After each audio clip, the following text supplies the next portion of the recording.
A British prince didn't just clash with a judge once or twice, but 3 times in a single day. His legal team was reportedly backing away fast, while his wife was 5,000 miles away, casually posting on Instagram as if nothing were wrong. This wasn't just awkward, it was wild. This is the real story of how Prince Harry's court case spiraled into a full-blown train wreck in real time. And believe me, it goes far deeper than anyone expected. Here's how it all went down. On January 22, 2026, Prince Harry walked into London's High Court thinking this would be his big moment of justice. It was supposed to be serious. It was supposed to be powerful and controlled. Instead, it turned chaotic, fast. Prince Harry is suing Associated Newspapers Limited, the company behind the Daily Mail and Mail, on Sunday, accusing them of phone hacking and illegal information gathering. The allegations stretch from 2001 to 2013, and the stakes are enormous. This is a $38 million legal battle. Harry isn't standing alone. He's leading a group of 7 high-profile figures, including Elton John and Elizabeth Hurley. This case was meant to be his final face-off with the British tabloids, his moment to expose them, his chance at public vindication.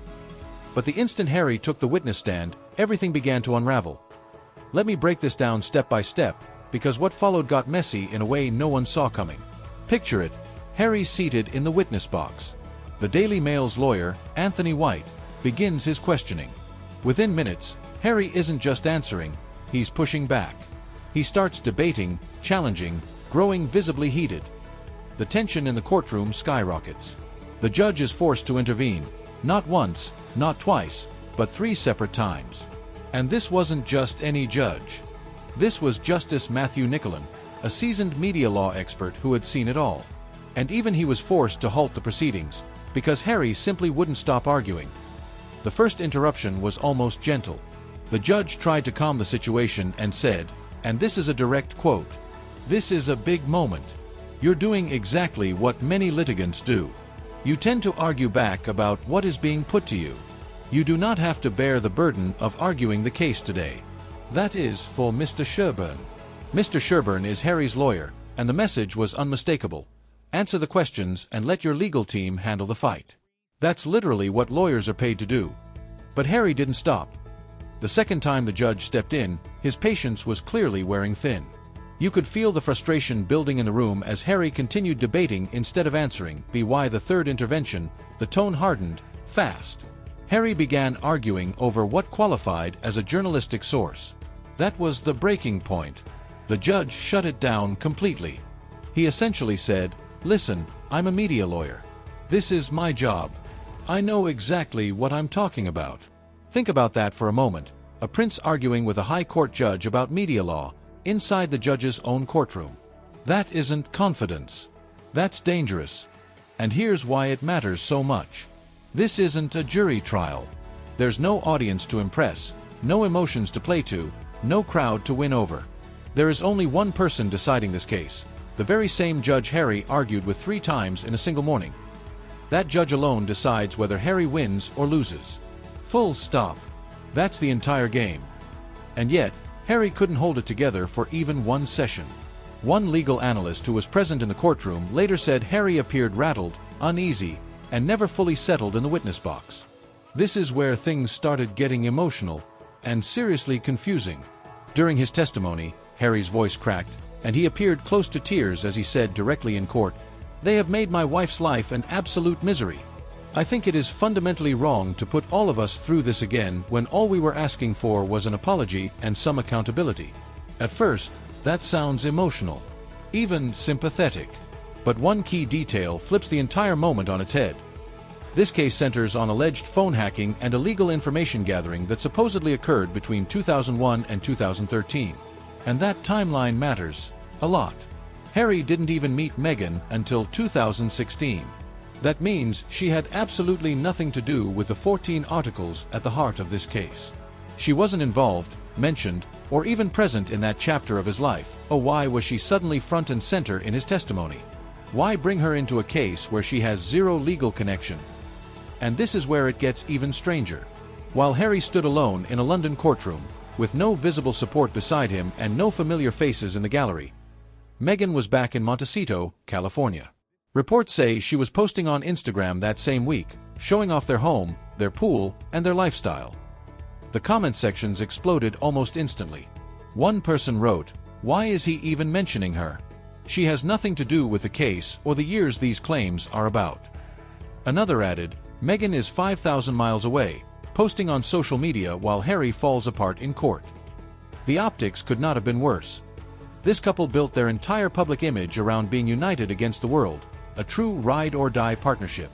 But when Harry stepped into what he calls the most important legal battle of his life, standing there alone, people noticed, and they noticed hard.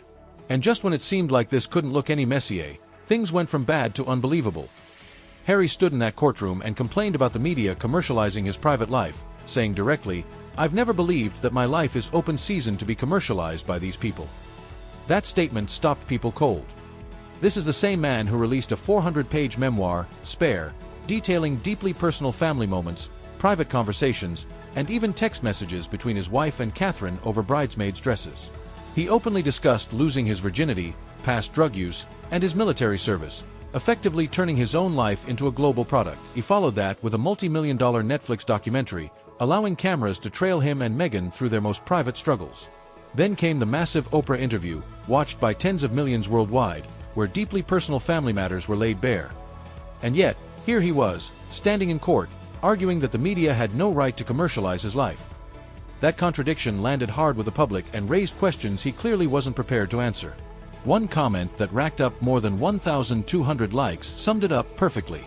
Another person followed up, saying, "You can't sell your story to the media and then complain about media intrusion.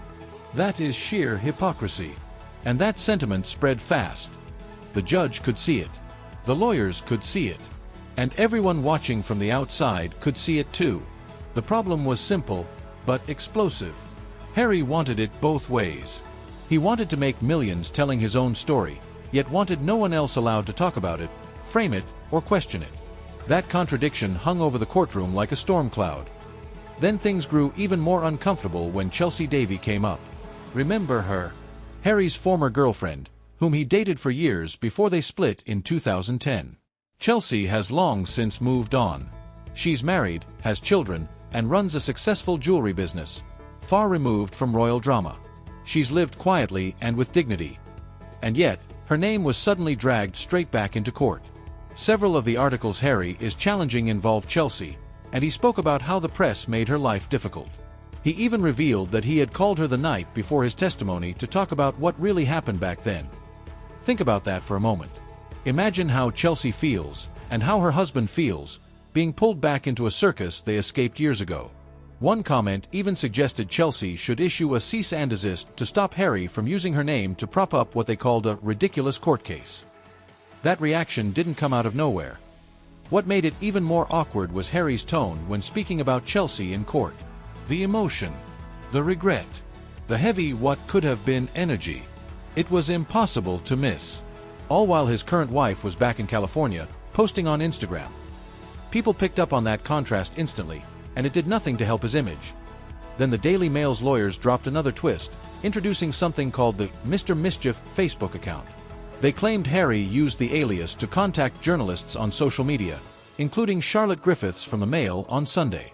Harry denied it outright, but the lawyers suggested they had receipts to prove otherwise. One of the journalists Harry accused, Katie Nicholl, pushed back through her legal team and said, "No, Harry, you invited me to party with you at Kensington Roof Gardens in 2011. The implication was clear. They weren't enemies at all. According to her account, they moved in the same social circles and were friendly, on good terms at the time. That detail landed hard because it cracked Harry's entire narrative wide open. It suggested he wasn't simply an innocent target chased by hostile reporters, but someone who engaged with the media when it suited him, and is now trying to rewrite history when it doesn't. And then came the most serious part of this whole mess. Reports began circulating that key members of Harry's legal team had either resigned or were seriously considering walking away from the case. That's not normal. And it's not minor. When solicitors step back in the middle of a trial, it's a massive red flag waving in plain sight. One legal analyst put it bluntly. When lawyers walk away like that, it's usually because they believe their client's instructions are no longer sustainable or the evidence has completely fallen apart. They're not abandoning the law, they're abandoning Harry's version of events. Suddenly, the Daily Mail's strategy made a lot more sense. They came prepared, with emails, phone records, and documentation pointing to legitimate journalistic sources. That level of preparation is now putting Harry's entire case under serious pressure. This is where the case begins to look less like a fight for justice and more like a slow collapse in real time. Once the cracks started showing, everything followed. Court insiders began whispering that Harry's testimony wasn't landing the way he expected. Instead of sounding calm and credible, he came across as scattered, emotional, and stuck in his own head. That's a problem, because in court, facts matter more than feelings. Multiple legal observers noted that Harry relied heavily on assumptions rather than hard proof. Again and again, his answers leaned on phrases like believing something happened or feeling certain the press was behind it. But belief isn't evidence. And in a courtroom, especially one dealing with media law, that distinction matters a lot. At several points, Harry admitted he couldn't actually prove who leaked what, or how certain stories were sourced. He suggested the information must have come from illegal activity, but when pressed for specifics, his answers quickly grew vague. The defense lawyers didn't even need to raise their voices. They let the gaps speak for themselves. In court, silence can be louder than shouting. Observers also noticed how often Harry circled back to his general distrust of the media, instead of sticking to the articles in question. That kind of emotional framing might play well in interviews, but in a legal setting, it weakens your case. This trial isn't about feelings, reputation, or long-standing resentment. It's about proof, timelines, and sources. And Harry struggled to stay locked into that lane. Then came the moment that really shifted the temperature in the room. The defense highlighted that many of the stories Harry complained about could be traced back to public appearances, official statements, or well-known social connections. That undercuts the hacking claim in a major way. If the information is already out there, it doesn't need to be stolen. Some legal experts said this was the point where the judge visibly leaned in, not emotionally, but analytically. This wasn't about sympathy anymore. It was about whether the claims could survive close scrutiny. And that's when the imbalance became obvious. The defense remained calm, structured, and document-heavy, while Harry's side relied heavily on narrative and memory. People following the case also noticed another detail. Harry often framed himself as powerless. But the court kept circling back to the fact that he is one of the most recognized people on the planet. Access, privilege, and influence repeatedly came up, albeit indirectly, and that contrast didn't help his argument. The idea that Harry had no control over his public image didn't fully add up. Online reactions only intensified as these details leaked out. Commentators began saying this wasn't a case built on solid ground, but one driven by emotion and long-standing frustration. Some even questioned whether this lawsuit was ever about winning, or if it was about making a statement. By the end of the day, the mood around the courtroom had clearly shifted. What started as a high-profile challenge to the tabloids now looked like a risky gamble spiraling fast. The confidence Harry walked in with didn't match the uncertainty he walked out carrying. And the most damaging part? None of this was hidden. Every stumble, every unclear answer, every correction from the judge was documented, analyzed, and shared in real time. In a case centered on media power, Harry was losing control of the narrative, again, right in front of everyone. The defense laid it all out, and it hit hard. They showed that many of the 14 articles Harry complained about were built on information from people who willingly spoke to the press. Some of those sources were reportedly from Harry's own social circle, not shadowy figures hiding in the dark. That alone undercuts the entire hacking narrative. And it doesn't stop there. Journalists Rebecca English and Katie Nicholl are both set to testify. These aren't random bloggers or gossip accounts. They are established professionals with long careers, stepping up to defend their reputations publicly. They're not backing down, and that raises the stakes even higher. Then there's the financial nightmare closing in fast. If Harry loses this case, he doesn't just walk away disappointed. He could be on the hook for the Daily Mail's legal costs, potentially tens of millions of pounds. That kind of loss would devastate anyone. On top of that, reports say Harry still owes money from previous legal battles. Some sources even claim he's already around $38 million in debt. This lawsuit was supposed to be his big moment, a payoff, a redemption arc, maybe even a settlement to fix his money problems. Instead, it's turning into a public unraveling that could seriously damage him financially. Zoom out for a moment and the bigger picture becomes clear. Harry is stuck between two worlds, and neither one is holding him up anymore. There's the royal world he was born into, the one that protected him, cleaned up mistakes, and gave him endless advantages. He walked away from that world and burned those bridges publicly. He wrote a book tearing into that life, and now there's no going back. But the new world he tried to build in California isn't holding together either. The Netflix deal is gone. The Spotify partnership collapsed. Projects meant to rebrand them didn't land the way they hoped. Even their charity efforts struggled to gain traction. Their overall brand has taken hit after hit. This lawsuit was supposed to fix everything. Instead, Harry argued with the judge 3 times in one day. His legal team is reportedly stepping back. The evidence isn't lining up with his claims. His credibility took damage after contradictions from his own book came back into focus. And the person he says this fight is all about isn't even in the courtroom. Public opinion didn't stay quiet about it either. The comment sections lit up instantly. He's his own worst enemy and delusional. Court is for facts, not feelings. Maybe if he doesn't like the press, he and his wife should stop phoning them. Here's the brutal truth people keep circling back to. Harry wanted to be seen as a warrior for justice, standing up to corrupt media power.